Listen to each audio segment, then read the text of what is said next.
अरे ये क्या है? मिट्टी के नीचे इतना चमकता हुआ मोती जैसा क्या दबा है? उसने उसे बाहर निकाला।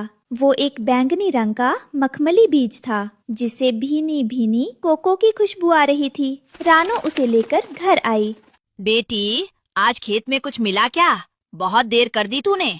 हाँ माँ जी, देखिए ये अजीब सा बीज मिला है। इसकी खुशबू तो देखो, मन मोह ले रही है।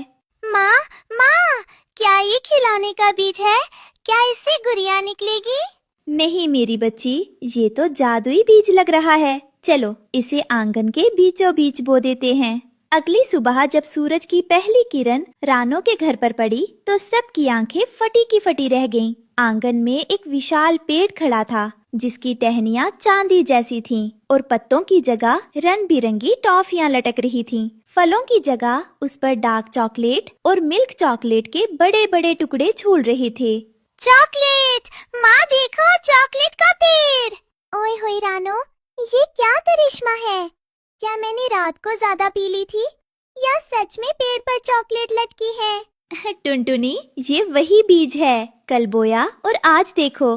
रानो बहन, ये तो कुदरत का करिश्मा है।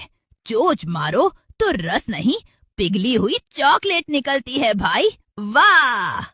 मिट्ठू भाई, टुनटुनी, आप लोग भरे क्यों हैं? आइए अपनी चोंच मीठी कीजिए। गुड़िया जा बेटा, सबको बुला ला। जहाँ पूरा जंगल खुश था, वहीं एक पेड़ की सूखी टहनी पर बैठा कालू कौवा ये सब देख रहा था। कालू बेघस था और बेहद आलसी। उसे दूसरों की तरक्की बर्दाश्त नहीं थी।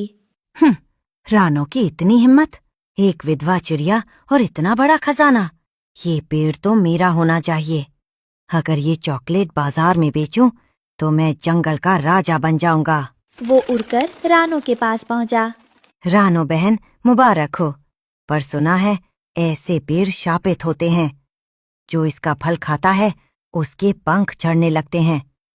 तुम इसे मुझे दे दो, मैं इसे दूर जंगल में छोड़ आऊंगा। अबे जाओ कालू, अपनी गंदी नजर कहीं और ले जा। हम सब ने खाया है, हमें तो कुछ नहीं हुआ। कालू भाई, आप भूखे हैं तो जितनी चाहे चॉकलेट ले लें, पर ये पेड़ मेरे परिवार का सहारा है, मैं इसे नहीं दूंगी। कालू कौवा गुस्से में वहाँ से चला गया, पर उसके दिमाग में जहर घुल चुका था। रात के सन्नाटे में कालू कौवा एक तेज कुल्हाड़ी लेकर रानो के आंगन में उतरा। न रहेगा पेड़, न रहेगी रानो की किस्मत। अगर ये मेरा नहीं तो किसी का नहीं। कालू भाई, आपने ऐसा क्यों किया? हमने आपको कभी पराया नहीं समझा। क्योंकि मुझे नफरत है तुम्हारी इस खुशी से। मेरे पास न घर है न परिवार। तुम लोग इस पेड़ के मजे ले रहे हो और मैं धूल छान रहा हूँ। गुड़िया एक बड़ी सी चॉकलेट का टुकड़ा लेकर कालू के पास गई। कालू अंकल, आप रो मत। माँ कहती है कि बांटने से पेट नहीं, दिल भरता है। ये लो, ये सबसे मीठी वाली चॉकलेट है। मुझे माफ कर दो रानो बहन, मैं भूख और जलन में अंधा हो गया था। मैं इस जादुई पेड़ को खत्म करने चला था, जबकि तुम लोग मुझे अपना हिस्सा देने को तैयार थे। कालू भाई, अकेला पेड़ कभी जंगल नहीं बनता। आप बेघर हैं तो क्या हुआ? इस पेड़ की विशाल टहनियाँ बहुत मजबूत हैं। आप यहाँ अपना घोंसला बना लीजिए। आप इस पेड़ की रखवाली करना और हम सब मिलकर इसके फल खाएंगे। रानो बहन, तुमने तो कौवे को कोयल जैसा मीठा बना दिया। एक सुबह जब रानो पेड़ से गिरी हुई डार्क चॉकलेट इकट्ठा कर रही थी, उसकी सबसे पक्की सहेली टुनटुनी उड़ती हुई आई। उसके चेहरे पर चिंता और उत्साह दोनों थे। रानो, ओ रानो, तू यहाँ चुपचाप चॉकलेट बटोर रही है और बाहर देख क्या हो रहा है। पूरे जंगल के पक्षी तेरे घर का रास्ता पूछ रहे हैं। तो अच्छी बात है ना टुनटुनी, सबको खाने को मिलेगा। भगवान ने मुझे इतना दिया है, मैं अकेले क्या करूँगी? पगली, तू भोली है। देख, तेरी सास बीमार रहती है, गुड़िया को बड़े स्कूल भेजना है। क्यों ना हम इन चॉकलेट्स को बाजार में बेचें? जो अमीर पक्षी हैं, उनसे दाने लें और गरीबों को मुफ्त में दें। तेरी बात में दम तो है टुनटुनी, पर क्या ये सही होगा? कहीं पेड़ बुरा तो नहीं मान जाएगा? रानो बहन, पेड़ बुरा नहीं मानेगा। इंसान, मेरा मतलब है पक्षी बुरा मान सकते हैं। व्यापार में सावधानी जरूरी है भाई। जहाँ रानो और टुनटुनी अपनी ईमानदारी से काम कर रही थी, वहीं कालू कौवा अपने पुराने स्वभाव से मजबूर था। उसने रानो से माफी तो मांग ली थी और उसे खेत के कोने में रहने की जगह भी मिल रही थी, पर उसका लालच शांत नहीं हुआ था। एक रात कालू ने चोरी छिपे एक बूढ़े गीद से मुलाकात की। हुजूर, अगर आप मेरी मदद करें तो हम उस चॉकलेट के पेड़ की जड़ें काटकर उसे अपने इलाके में ले जा सकते हैं। फिर सारा मुनाफा हमारा होगा। पर कालू, सुना है वो पेड़ जादुई है। वो केवल मेहनत करने वालों के हाथ आता है। सब बकवास है। रानो सो रही होगी। हम उसकी जड़ों में जहरीला पानी डाल देंगे, जिससे वो मुरझा जाएगा। कालू अंकल, आप वहाँ क्या कर रहे हैं? और ये बदबू कैसी है? अरे कुछ नहीं छोटी रानी, ये तो जादुई खाद है। इससे चॉकलेट और भी मीठी हो जाएगी। जा, तू जाकर खेल। गुड़िया को शक हुआ। वो तुरंत अपनी दादी के पास गई। दादी माँ, कालू अंकल पेड़ को कुछ करवा पिला रहे हैं। मुझे डर लग रहा है। बेटी, जहर की खुशबू और झूठ की रंगत छिपती नहीं है। रानो कहाँ है तू?